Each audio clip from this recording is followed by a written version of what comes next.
प्यार किस्मत वालों को नसीब होता है, लेकिन जब ये हद से ज़्यादा बढ़ जाता है तो मौत का कारण भी बन जाता है। ताजमहल, जिसे हम एक प्यार के स्मारक के रूप में जानते हैं, वही ताजमहल का निर्माण शाहजहां ने अपनी सबसे प्यारी बेगम मुमताज़ की यादों में बनवाई थी। क्या आपको पता है वही मुमताज़ की मौत कैसे हुई थी? चलिए इस वीडियो में हम जानते हैं कि उस दर्द भरी रात में मुमताज़ की दर्दनाक मौत कैसे हुई थी। शाहजहां अपनी पत्नी मुमताज़ को बेहद ही ज़्यादा पसंद करते थे और प्यार भी करते थे, इसलिए उनसे दूर नहीं रखते थे। कहीं भी जाते तो उनको साथ में ही लेके चलते थे।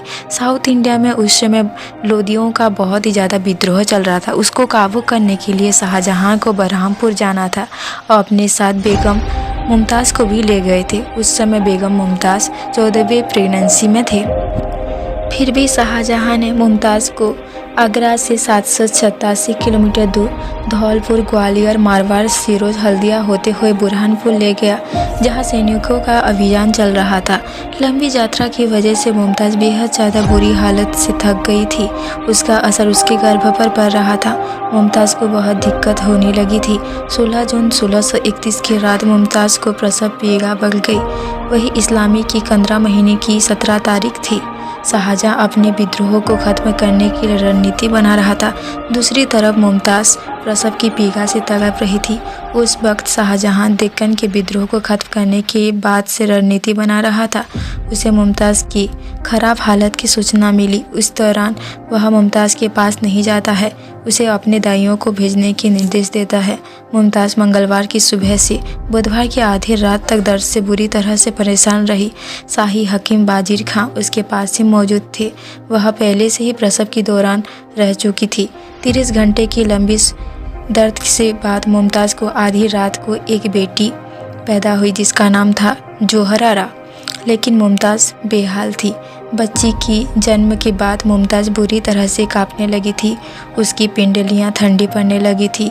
दाइयाँ और हकीम मुमताज़ के शरीर से हो रहे अत्यधिक रक्तस्राव को नहीं रोक पा रहे थे। वही मुमताज़ बहुत ही ज़्यादा तड़प रही थी।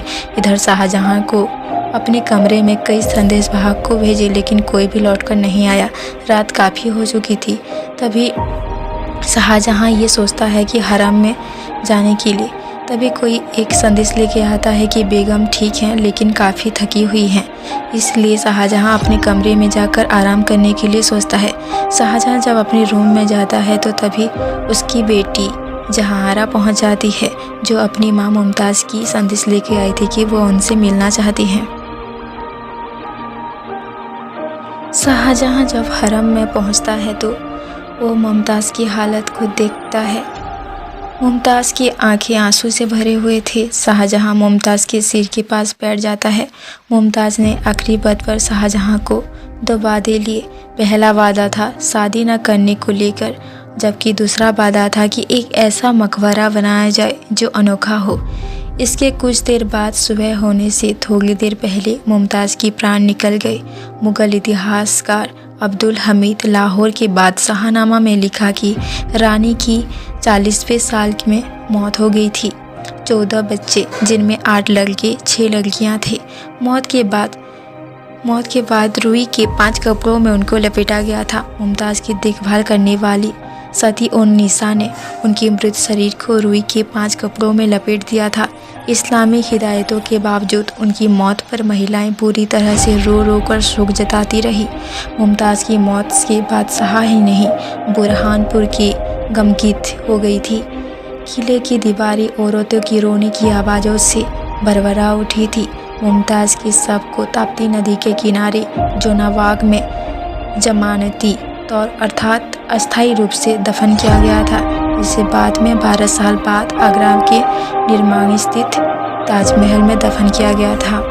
तो ये थी मुमताज़ की दर्द भरी कहानी। तो आपको अगर ये वीडियो अच्छा लगा है तो इस वीडियो को लाइक करें, शेयर करें और ऐसे ही वीडियो देखने के लिए इस चैनल को सब्सक्राइब